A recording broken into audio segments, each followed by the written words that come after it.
A true example of if you can dream it, you can build it. Today on BCP.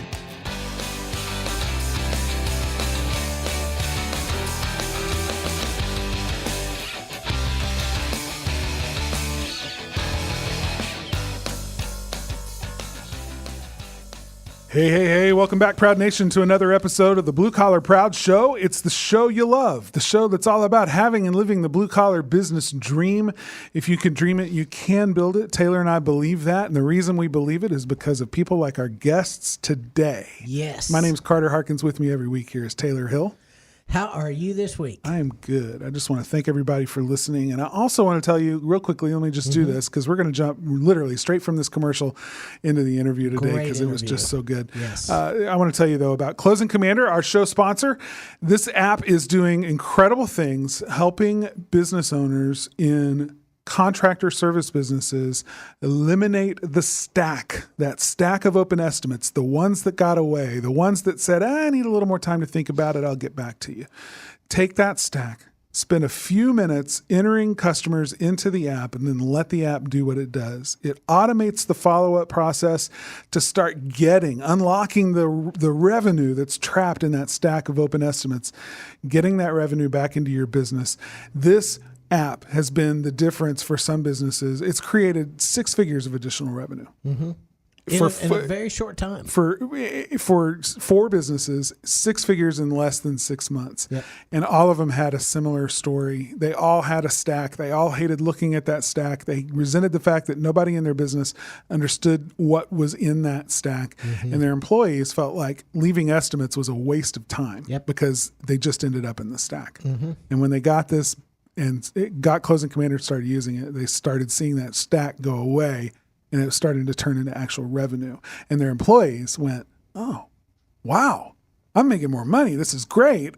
I'm going to start giving more estimates. Yeah. And it started this new positive cycle, this spin up that has just been incredible for their businesses. We've got case studies we'd love to share with you, but I want you to check it out. We've got a free offer for you, 30 days free to use Closing Commander. If you want to claim the offer, simply look for the link that's in today's show notes. Click that link when you sign up, and you'll automatically get 30 days free in Closing Commander. Check it out at closingcommander.com. Okay, commercial's done.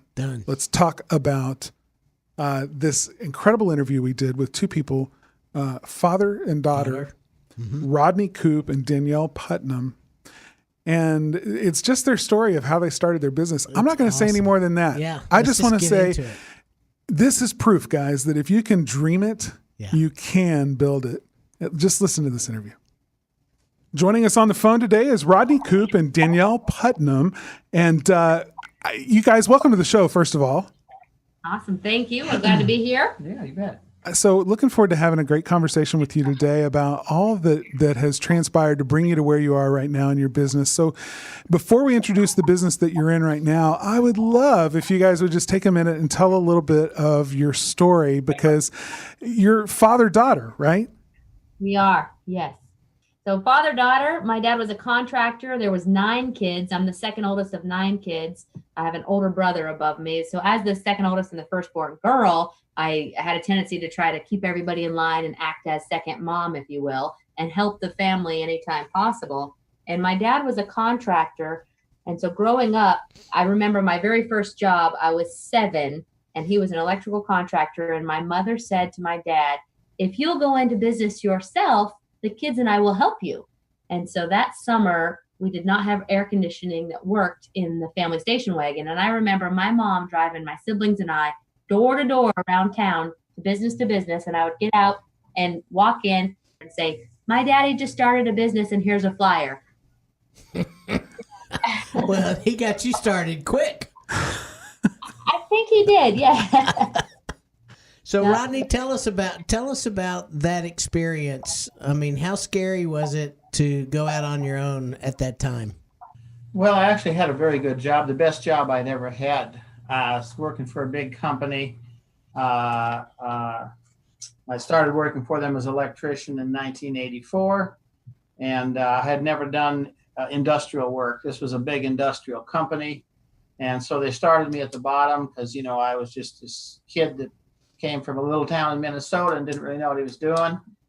And within 3 days, I was running a crew And in the first year, I got 8 raises. So I thought, well, wow, this is really great. But to make a long story short, within 3.5 years, I was put in charge of their North Georgia division. I became one of the youngest people ever on the board of directors of the largest non-union contractor in the Southeast. It was a great experience. Probably promoted a little too fast because I couldn't keep my mouth shut. And they basically told me to keep my mouth shut, and they gave me more money. And I realized that I couldn't keep my mouth shut. I kept telling them how to run their business. So I resigned. It's kind of a long story, but I resigned thinking, and my wife would say, you know, if you're not happy, Rodney, you can just quit. And I would say, if I quit, I'm going to McDonald's. I mean, I had no desire to be in my own business. I was a good electrician. I could do anything with electrical, but I didn't want to really be in business. And so everybody was telling me, oh, Rodney, you're so smart. You should quit and start your own business. Well, I eventually did that. And so my wife said, she had told me, she said, if you want to start your own business, me and the kids will go up and down the street passing out flyers to get you service calls. Because that's what I really wanted to be, was just a service electrician. Fix things is what I like to do. So anyway, I ended up quitting, and they ended up passing out flyers that said best electric, best electricians, best prices, best quality, something like that. And my first service call, I fixed a light fixture at a Rainbow waterbed store here in Dalton, and charged them $135. And I thought, well, this is kind of nice. So I made a deal with my wife and kids. I gave them $5 for every service call they got me, and that way they could buy ice cream. Wow. That's a smart man. Yeah. Yeah. And anyway, they kept me running around a little bit, but because of my background in industrial, and because I was teaching exam prep at the college by that time, so I had more and more contacts, and so I got offered a lot of industrial jobs. Once I started doing industrial jobs, instead of doing $100 service calls, I was doing $30,000 jobs, $90,000 jobs, and so then I kind of moved into that direction. And that's really how I got in business, kind of hard and fast, and with what I would call early success. And one of my mantras is that really I believe one of the worst things that can happen to an entrepreneur is to have early success, because then you think business is easy. And business is not easy. And I had 3 years where money was just like water. I mean, it was just so easy. But in trying to grow that business, by the way, I had one goal. My goal was to be able to pay electricians enough money so that their wife could stay home with the kids. And I couldn't really do that in industrial work. I could do it in industrial work, but industrial work was like, let's say 9 months out of the year, off and on. So I had to take commercial work in between. Commercial work is when you do things like schools or malls, office buildings, and all of that was low bid work. And so the combination of good work, low bid work, just kind of was starting to drive me bananas. And so I moved into residential because I felt like I could make more money per hour having these guys do service calls, and I could pay them better. So that's kind of how that started. But then the problem was people wouldn't pay me what I was worth. By that time, I had 12 electrical licenses. I was a consultant at the state board, and I had an awful lot of credibility. I was teaching at the college, teaching in Fortune 500 companies, and still people didn't want to pay me $50 to change an outlet. And it was really, really frustrating trying to find a way to get people to understand that quality work was worth what we charged. Mm-hmm. And anyway, it caused me to go into air conditioning because there wasn't a lot of competition in the air conditioning side. So I felt like there was more money there. That's how I moved into the service area. But as the business grew, I did a couple of things. Number one, I spent way too much money. I got into debt. Overhead creeped up, and I didn't really know what I was doing. In 1998, I did just over $1 million. I thought life was easy until my accountant pointed out that I had borrowed $235,000 that year, and I actually lost $300,000. Those doggone accountants, they can do that to you, can't they? And, you know, in a nutshell, everything that I've just told you is almost a perfect picture of a typical entrepreneur. That's true. It's true. I mean, your story is not unique, and yet it's your story, and what you've learned out of that, I think, is certainly valuable. What during this time though, while you were creating this business and running really what amounts to various divisions between residential, commercial, and industrial. And we've had clients that are all three of those and worked with companies like that. I understand some of the dynamics there and how different it is to manage those things. But was your family still involved in the business at this point, helping you run it? I have 9 kids. I don't know if you knew that. Yeah. Mm-hmm. And so I have 5 boys. All of my boys worked in the business. They mostly came in when I was doing electrical and heating and air and even some plumbing. And so they all had to work in the business. They had to learn how to work with their tools.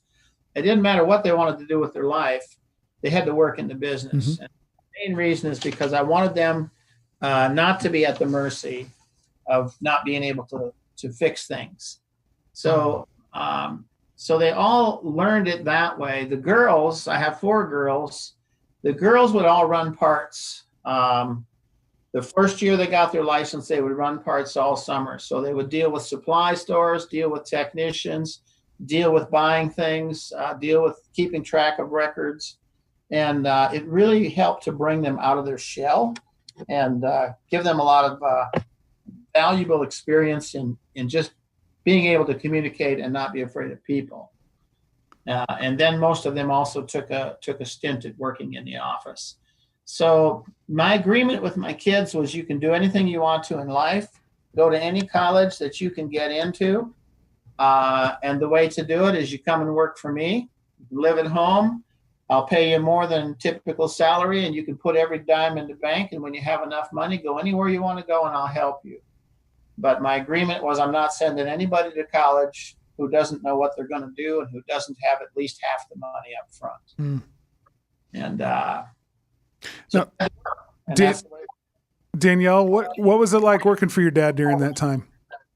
We were homeschooled, and in 97, 98, and 99, I went to public school for a year, decided I didn't like it because I wanted to make money. So I came back and worked at my dad's office. During those times, I was really working as an office manager, parts runner, helped with inventory.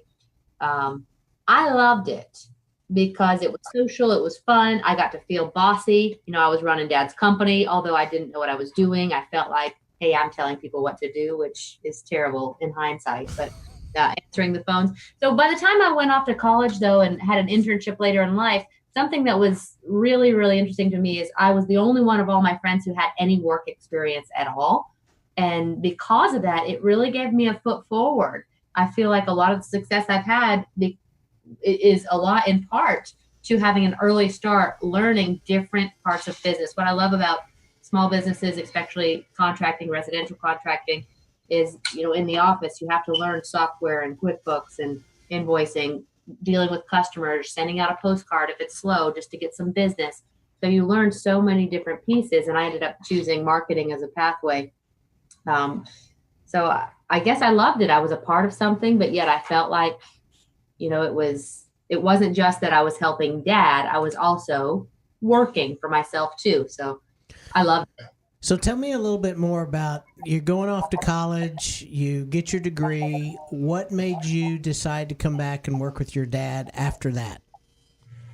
I was gone for a long time. I left in 1999. I went off to Texas. We're from Georgia. So I went to Texas to Bible school for 4 years.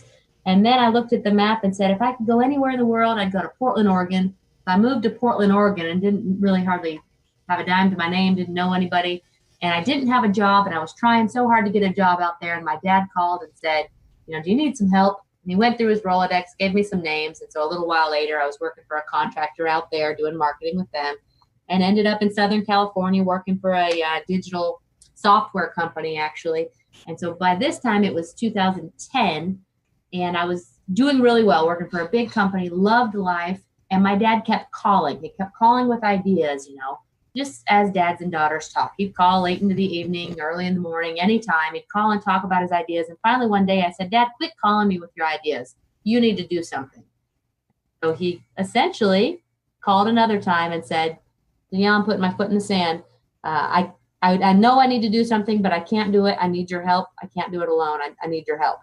And so I was torn because I loved what I was doing. I was so proud of the company I was working with at the time. But I also knew that, man, my dad's calling. He needs help. And if I don't do it and help him try this idea, I felt like I was going to regret it for the rest of my life. So all my friends said, this is crazy. What are you doing? And so in 2011, I moved from California back to Georgia so that we could see if we could start this company called The New Flat Rate. And at the time, my dad was still running his HVAC business. He'd already sold his plumbing and electrical business. And he'd downsized greatly by that time, too. And so he was running it out of their house. And so when I moved home in 2011, it was back into the garage. And so Dad and I were in one office room in the garage every day, 12 hours a day, 7 days a week, putting papers and using whiteboards all over the walls, trying to figure out if our concept was really going to work, which was our menu pricing system for contractors to help them be more profitable. So really, I did it because my dad needed help, and I knew I'd regret it if I didn't try. So I blew through all my savings, racked up all my credit cards, maxed them out, I guess you should say. That whole first year, we didn't have any income. And then by the end of the year, we had a product. That's a great story. Rodney, I want to know, as you started that process, you sound like an idea guy. So how did that idea come about, and why did you know that Danielle was the person you needed to build it with? Well, first of all, someday I'm going to die. And before that happens, I need to set the record straight. The thing with your kids is they don't remember, and then they embellish what they do remember. And so I'm like, good grief, let's get the story straight. So tell it your way. All right. When Danielle was a junior in high school, she was homeschooled, of course, and my office manager quit, and I needed some help. So I said, Danielle, how'd you like to come work in my office? And she says, for how long? I said, I don't know, probably for a long time. She said, good, I'm tired of school. She came in the middle of her junior year, and by the end of the following year, I made up a name of a high school, and I printed her a diploma. And so she had worked for me for a year and a half, and she had done very, very well. She was pretty much running my office while she was by then. And she wanted to go to an intern program in Texas called Teen Mania. So out there she went, and they actually had 500 teenagers running this huge worldwide ministry. And most of the kids were in telemarketing and things like that. And so because of her work with me, and I am an idea guy, we're working on ideas, marketing ideas. We never quit trying to find ways to make this business work. Because of that, she was so far ahead of her peers that she never had to do the menial work that they did. She was always promoted and always working around higher level people. It's also fair to say that her and I were pretty much best friends, and we talked all the time. And I wasn't just calling her, telling her my ideas. She was calling me, asking for help. Is that how it works? She says, I can work in the marketing department, but I have to write a marketing letter. Can you write it for me? Let's just get the story straight. Now we're finding out the truth. Let's see how this works. That's exactly right. Meanwhile, I was running a business that was feast and famine, and most of the time it was pretty good. But in the industry, skilled trades, heating, air, electric, and plumbing, I was a member of several best practices group. I joined everything. I hired every consultant. I spent over $300,000 on consultants, sales training, best practice groups, trying to find out what's the secret to making this business work. How do you make money in a service business and stay busy year round? I was constantly searching, reading books, trade magazines, talking to people all the time, and trying to apply it in my small business. But the entire industry believed one thing. They believed that you could take a serviceman and get them to sell and upsell in the home. They believed, number one, that you as the business owner or manager, if you were any good at all, you would whip these people, beat them, you would force them to do the job. And if that didn't work, you'd do incentives, perks, bonuses, commissions, performance pay, you name it. Every consultant, trainer, and best practice group basically said you have to get your service tech to sell and upsell in the home. And in 2010, I stood up in the middle of my office and I said, this is a lie. Service technicians don't sell, won't sell, and they never will sell, because every time I got one that could sell, they quit and either went to work for my competitor or started their own business. And so I saw that happening all over the United States. And I said, I'm either getting out of this business or I'm going to find a way.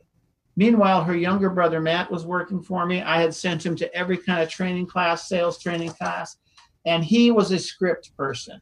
If you told him to park his truck so they could see it over his right shoulder when he walked up and knocked on the door, that's where he'd park it. If you told them raise your right hand when they come to the door, and when they open the door, say, hi, my name's Matt, drop your hand, they'll shake it. Whatever you did, whatever you told him, that's what he would do. He was quite successful. He got up to where he was doing $600,000 a year in a service truck. I was doing a little over $400,000 in my niche, which was indoor air quality. I couldn't hire anybody to do what I was doing. I couldn't hire anybody that could do what he was doing. Every time we tried to grow the business and hire more people, sales would drop because nobody could do what either of us could do. And so one day I said, how in the world is this happening? And I went and I pulled 6 months worth of service tickets and I started going through them. And on the back, every single one of them, he had stapled a yellow legal page where he had handwritten 4 to 6 options. And the customers would choose between those options. And I spent all day looking from one to the next, to the next, to the next. Now, I knew what he was doing because I had paid for him to learn how to write options, but I had never paid attention to what he was writing. And I started to see patterns where he was using the same language. I started to see trends where he was offering similar things. And then I started to see formulas on how he was putting the pricing together. And I just went, oh my gosh, I can write a book. I can hire somebody else, give them the book, and they can do what he's doing. I began to put things in Excel, and I got very, very excited. And that's when that idea began to form. And I'll mention one other thing. I was a follower of Jay Abraham, marketing consultant out of California. Yeah. Mm-hmm. And I was very, very fortunate to be asked to join a trial program he was doing. He wanted to meet with 12 small business people, and he wanted to meet 2 days a month for 15 months and just test what would happen if he met with people on a consistent basis. At that time, Jay was $25,000 an hour. Well, actually, it was $5,000 an hour just to talk to him, $25,000 a day. His seminars sold out all the time at $25,000 a head. So I couldn't afford him, but then he did this trial program, and I got into it for $2,000 a month plus expenses to fly to Los Angeles. As this idea was coming together, I started those visits to Jay. And Matt said to me one day, I've noticed that people buy in 15-second increments. And I went and started watching people. I couldn't believe it. It was amazing. And I had an insatiable hunger then to study how people buy. And then Danielle kept saying to me, Dad, you need to take these ideas and become a consultant. You need to be a consultant and get paid for what you're doing and for your knowledge instead of just giving it all away for free. By then I was speaking at some conferences and really trying to get my ideas out. So between Matt and Danielle, they both really sparked this whole thing. And so I went to Jay Abraham and showed him my idea. And basically he said, you have to beta test it. He taught me how to run beta tests. And that's when I called Danielle and I said, okay, we can do this, but you have to help me. And you can have half of it, but you have to help me. And so we started doing it. She was in California. I was in Georgia. And we started our beta tests. And it was extremely optimistic. And so I called her and I said, you have to come home and help me. And I said, you can be the president and I'll give you $75,000 a year. Well, she was making not quite that much. So I knew that would appeal to her. I didn't have the money, but I was still running my air conditioning business. So, money kind of came and went. And so I figured, well, we'll just find it. And so that's really where it began. She agreed to come home and we started building that business. Well, you forgot to say that when he offered me half in the salary, I said, well, if I'm president, I'm going to name my own salary, which was $0 because we had zero money. Wonderful. I told her, I said, you can be president. I'll give you $75,000. This is true. See? And she said, well, if I'm president, I'll name my own salary. All I said was, come on home. Wow, that's incredible. And I know, I think this concept of the product that you're selling is important, and I'd love to talk about that at some other time. What I want to ask you now is how did you know that the two of you could work together on this? I mean, working in a service business, managing a service business, the processes, the systems, the tasks, and that kind of business are one thing, but developing an educational product and a system around that is a totally different animal. How did you guys believe that would be successful if you partnered together, specifically because you partnered together? Well, it's because of the opportunity. First of all, entrepreneurs do not know what they're getting into, period. I believe that. And so forget that, how much work it is and stuff, you don't know. But the concept was so powerful. First of all, we started doing it immediately in our own heating and air company, and it was unbelievably powerful. And then once we started testing it with companies, their average tickets just jumped. The amount of money that started to move for anybody using it was phenomenal. So we did 6 months of tests. And our clients, we had about 12 or 14 people that were running the tests, companies, heating and air contractors. And they were all picking up an extra $2,000 to $5,000 a week per employee. It was flooding cash into their businesses. We knew we had a concept. We just had to make it a complete product. Got it. I think, too, to answer the question, how did we know that we could work together, is Rodney's always been the visionary and I was more operational. And so in my mind, it was because we were not the same person. Mm-hmm. We weren't going to head because we were two different skill sets. Yeah. So that complementary skill set is, I think, a crucial part of what makes the two of you successful. Is you know what your lanes are, you know what you do well, and you leave each other to do that and contribute your best and highest contribution to the business. I mean, is that what I'm hearing you say? Mm-hmm. Correct. Plus, like any good entrepreneur, there's always McDonald's. If it doesn't work, we go flip hamburgers and start over. Absolutely. I've had McDonald's in my back pocket during at least 4 startups.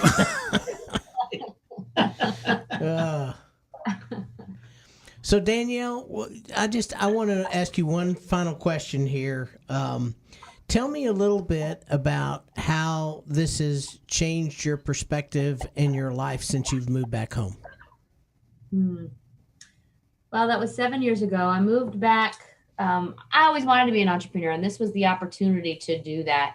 I loved working with my dad, loved building the new flat rate. It was so hard and so fun. But since I moved home, I met the sweet, wonderful love of my life. And so I settled down, and I have 2 little children. I have a 3-year-old and a 1-year-old, both girls.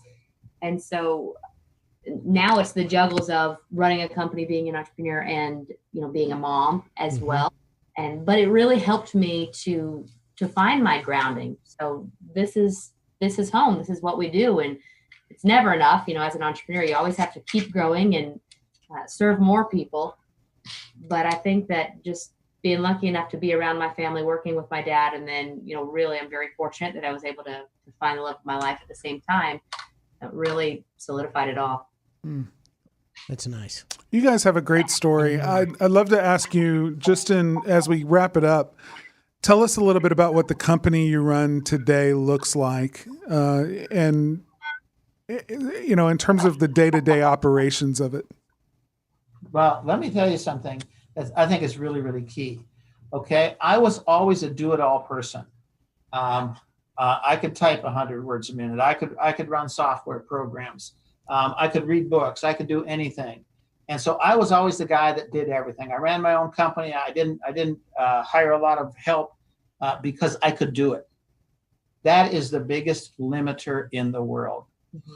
When Danielle came on board, I got busy in one area. She got busy in other areas, and I watched her start to develop. She wanted to run the company. She didn't even put my name on the checkbook. So it caused me to just back off and let her take the reins. Today, she is a full-on executive.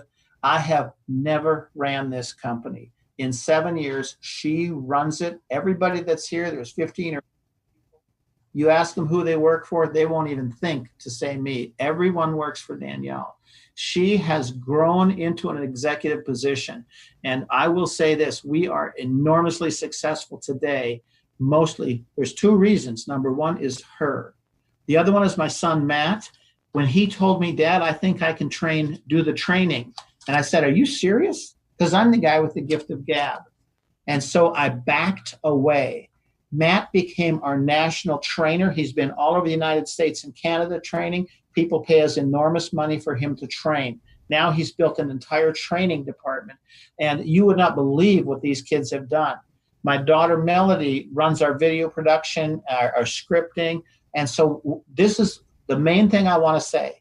When I backed away, I've watched not only my children, but the other employees. By me just staying away, they have developed. I've never seen so much talent and skill come out of people. And this company has become something I could never, ever have made it. That's cool. Mm-hmm. That's really awesome. I admire what you've built, and I think it's just a great story of how not only how parents can allow their kids to figure out who they are and use the business as a tool for that outcome, but how intentional you can be as family to look for ways to work together that can bring meaning and enjoyment in the process of running a business and enjoying life. Congratulations to both of you. You bet. That's awesome, guys. Thank you. Thanks for being on, and can we talk again sometime? Hey, we would love to. It was great to meet you guys. Really very honored. We're so honored to be on your show. I love your show and really appreciate you having us. Thank you for that. Thank you. Thanks, guys. Thanks. Wasn't that a great story? Man, I'm telling you, these are the kind of stories that I love. I mean, because you've got the ups, the downs, the ins, the outs, the disagreements, the how I see it, how she sees it, how, the whole deal. And they laugh the entire way. And just, you can tell they really enjoy just being in business together and, love each other, and it's all good. And the complementary strengths, all of that was just really But there good. were several things that Rodney said that really stuck out to me. One is one of the worst things that can happen is for an entrepreneur to have early success, because you just think you just know everything, and boy, when that changes, tough. Yeah, I mean, you got to get through that. Yep. So learning that business. That's that was one thing that really kind of stood out for me in the beginning of the interview. The other thing that stood out to me, and I just want to point this out because I'm going to highlight it, is to get out of the way and let people do what they do best. Yeah. As soon as he quit doing it all, it got better. Yeah. I would add to what he said there, though, that until you get out of the way, people will never develop into their best selves. And I agree with that. Yeah. Yeah. That's all I got to say, man. That was a great interview. It went long, so we're not going to comment too much more than that. I do just want to wrap up with a few announcements. Just a reminder that let me find them. Here it is. Check out our show sponsor, closingcommander.com. Use the link in the show notes today to sign up and get 1 month of Closing Commander absolutely free on us. Closingcommander.com. If you need, this is the second announcement, if you need online marketing services built for contractors and home service businesses, we are experts at doing that very thing. We've got over 150 clients across the United States in contractor service businesses, and we do an incredible job of helping you get the exposure you need. We are not Yellow Pages. I'm just going to say it. We're a different kind of marketing company. We're a partner in your business. Check us out at sparkmarketer.com. Give us a call. Let's chat about how we can be a part of the team that gets you where you want to go. Number 3, we would love it if you'd take a minute and leave us a review in iTunes. More reviews in iTunes means more listeners. More listeners to this show means a lot more good stuff to come your way. So please take a minute and do that. Also, don't forget, you can download our show app for free in the Apple App Store or from Google Play. Lots of good content in that app. It's free. Check it out. Bonuses, as well as the special offers and links that we've talked about today. Most of all, come on over to Facebook. Hang out with us in the Blue Collar Proud Nation Facebook group. And you can also find out about all the other places where you can connect with us by going to our website, bcpshow.com/connect. And that is going to do it for this episode of the Blue Collar Proud Show. As always, Taylor and I sincerely want to thank you for listening and giving us your attention every single week. We want to thank the people that make the show happen. Aaron Blaze, our technical director, Jessica Wynn, our show coordinator, and Jonathan Sanders, our social media manager. Until next time, remember that it takes the same blood, sweat, and tears to build a business that gives you nothing that you want in your life except heartache and headaches. Or you can take that blood, sweat, and tears and build a business that gives you everything you've ever dreamed of. Do it the Blue Collar Proud way. The Blue Collar Proud Show is a production of the Blue Collar Proud Network.